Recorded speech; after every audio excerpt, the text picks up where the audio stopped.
Hello internet, hello Sam, and welcome back to After Campfire. As you guys can probably see, I am also home in my video, like Sam was home in his last video, because his brother is engaged. Congratulations, Matt, and congratulations, whatever, the thing. Good for you, Max, that's pretty awesome. I'm home because my sister, my eldest sibling, is here. So I wanted to go home and hang out with her while she was in the neighborhood. She is not engaged. She isn't in a relationship though, so that's kind of similar to going home to see my sibling in a relationship. Whatever. Who cares? Not anyone watching this probably. No one from camp really knows my sister at all. Like some of the really old Lohican people could have met her. Like Sam, you may have met her your first 2 years, but probably not. But whatever. So, I should probably answer my question to Sam, which was, what would you, shoot out of your hands like that, and, what sound it would make? Which was ridiculous, but I was in a weird mood in my last video, and I just kept doing that for reasons, so I'm like, hey, why not? So, if I was gonna do that, I'm not gonna do anything silly and weird. I'm just gonna be a freaking sorcerer. I'm gonna shoot lightning out of my hands with sparky noises, because it'll be cool. I would basically, I could be like a Jedi. I mean, Jedis can do that too, but I would be like a sorcerer in a game like D&D and stuff, and it'd be super cool, and I would do that. Probably wear a mask and become a superhero called Lightning Man, because every other lightning-based name I can think of is a real character. Like Static Shock. Even though if I could ride a garbage can lid through the city, I probably wouldn't. And figure out how to do that same trick with a snowboard, because that'd be way cooler. I'd be the lightning surfer. That's stupid. I have to work on this. But to continue onwards to Henry's Diary of How to Adult, the last 2 weeks have been kind of weird. Not this past week, but the one before was one of the most stressful weeks I had at work in a while. But it's okay, because it's in the past now. And this last week, this one that has just finished, has been pretty good. Pretty easy. I was working on a robot. I worked with some people that were kind of nice and cool. And I got to nerd out with them while we didn't actually have to work super stressfully, or fast and weird and whatever, like the other project. So it was nice. I liked it. It was cool. It just was a lot simpler. Also, I got a bike. Yeah. And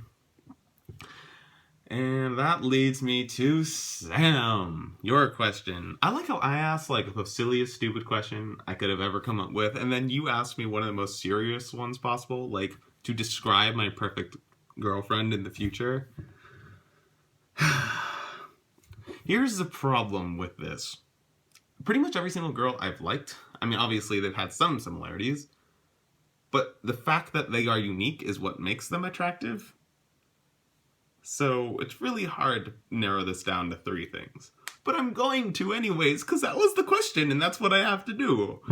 So, first of all, this is going to sound really dumb and obvious and maybe kind of shallow, they have to be attractive to me.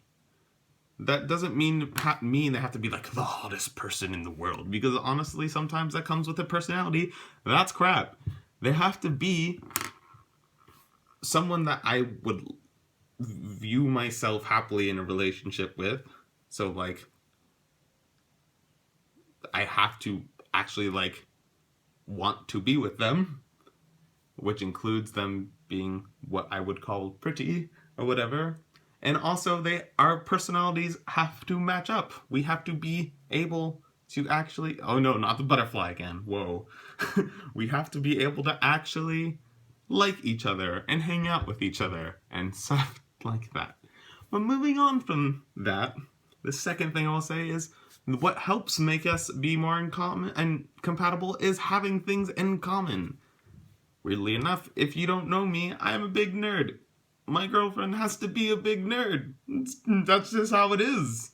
If I can't nerd out with you, I don't want to date you. because I literally will not have anything to talk to you about ever. You don't need to like Zelda. You don't need to like anything. And not anything. Everything I like. But there has to be something in common that we'd share and like a lot. Enjoy a lot. We'll do together. And things like that. And lastly, as a third point going off that thing, is just how I want to be able to share in my nerdy passions. It doesn't have to be all of them, and also like circus and other stuff. I'm weird because I like circusy things and athletic-y things. You have to be like an anime nerd and a snowboarder. Not actually both, but whatever. But the third thing I was gonna say is that I want someone who also has their own passions about things, like a huge nerd about his. That's not the one I should have said. But I don't know. People that I have liked have been just, they've always had something else that they care about that I don't as much, but I appreciate. And I enjoy people that are passionate about something. And I like people that like they're passionate about something, they're really good at the thing, they really love talking about the thing, they really like everything about the thing, they really like sharing the thing. They like things. They have a thing that isn't the same as me. I don't want to, like, my girlfriend in the future to, like, just, like 3 of the things I like out of, like, the 10 or whatever, and then like nothing else. That'd be boring. I want to have my things and their things, and they'll overlap, but they won't be all the same. So that they're a separate frickin' human, and I'm me, and they're there, and then we like each other, and we can share some things, but we don't share everything, and that's usually how you have a relatively good relationship. So I know that was about as vague in general as I could be. Like, I basically described someone I think is relatively attractive, who likes things that I like, who doesn't like everything I like because they're a different person. I don't describe a lot of humanity. I'm not actually... whatever. That's what I'm gonna go with. So, Sam, enjoy answering that as well. I feel like you're probably gonna either be more precise than me or less. Yeah, those are the options, unless you're exactly the same as me, which would be boring. Ugh, whatever. So, Sam, I was gonna try to figure out another really silly question, but those kind of come up randomly in the heat of the moment. So, since you asked me this deep-ish question, I am going to return it to you. So, you asked me what are the 3 things about a future partner that you would want, but what are the 3 things that you have that you think future people like about you? What are your 3 most attractive qualities, Sam? Enjoy the question. I'm gonna go and make my brain less out of it. Like right now it's on the outside, I'm gonna put it on the inside. Got my hair cut, maybe that's how it escaped. Whatever. Goodbye, America.